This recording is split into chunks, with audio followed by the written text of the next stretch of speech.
Good morning everyone. Myself Sneha Tyagi. I am from class 12th here to explain you about the most important biodiversity hotspot, that is Arunachal Pradesh. Arunachal Pradesh in the eastern Himalayas of India is among the 200 globally important ecoregions.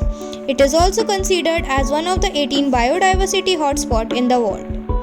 Arunachal Pradesh is one of the world's top ecological hotspots, having a vast range of flora and fauna species and ecosystem diversity. The state covers the easternmost part of the country and has been known as one of the biodiversity hotspots in the world. Various in situ as well as ex situ measures like the establishment of abortions, sanctuaries, parks and reserve forests, protected areas, etc., 2 national parks, 1 orchid sanctuary and 7 wildlife sanctuaries have been protected to save the loss of biodiversity around the world. These are Talle Wildlife Sanctuary, Dibang Dehang Biosphere Reserve, Eagle Nest Wildlife Sanctuary, Namdafa Tiger Reserve, Mauling National Park, Sesa Orchid Sanctuary, Pakke Wildlife Sanctuary, Dibang Wildlife Sanctuary, Kamalang Wildlife Sanctuary, and last but not the least, the Itanagar Wildlife Sanctuary. And today in this video, we will be understanding about some of the wildlife sanctuaries that is working hard to save the biodiversity of the world. We'll start with Talle Valley Wildlife Sanctuary, which is famous for conserving various species of flora and fauna in it.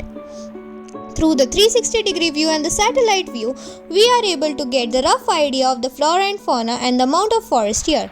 Next, we'll start with Eagle Nest Wildlife Sanctuary. As you can see in the video, the various amount of flora and fauna present here.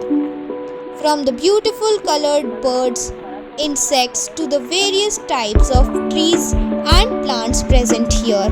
This makes it the most beautiful sanctuary in Arunachal Pradesh. Next, we'll move further with the Dibang Wildlife Sanctuary. As we can through the satellite view the snowy mountains. And now, with the help of the pictures, we'll try to understand the flora and fauna and the nature around the sanctuary. The beautifully carved animals, the nature, everything makes it a beautiful place. It is famous for the presence of various types of flora and fauna around it. The river also makes it beautiful. What is the use of this beauty if we cannot conserve it? Let me share a small video with you. The story starts with the development of man for its personal use by slowly harming the mother nature. As we can see, how the man is exploiting the mother nature for his own self-greeds.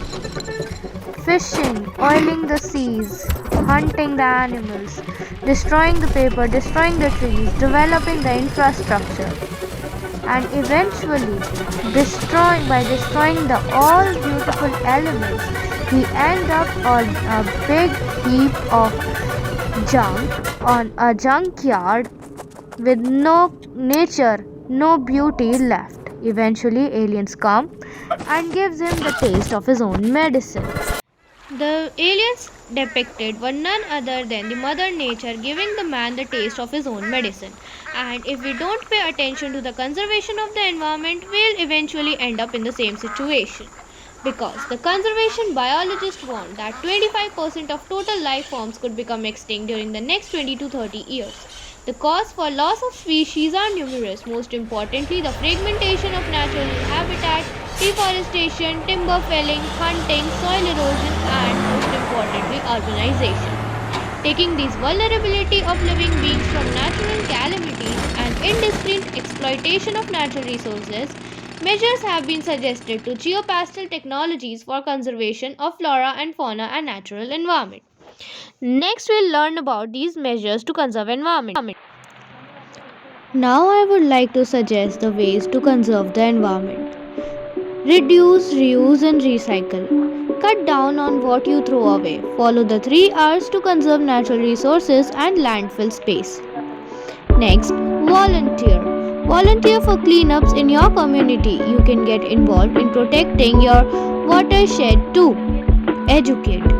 When you further your own education, you can help others understand the importance and value of our natural resources. Conserve water. The less water you use, the less runoff and wastewater that eventually end up in the ocean. Shop wisely. Buy less plastic and bring a reusable shopping bag. Use long-lasting bulbs. Energy-efficient light bulbs reduce greenhouse gas emissions. Also, flip that light switch off when you leave that room. Plant a tree.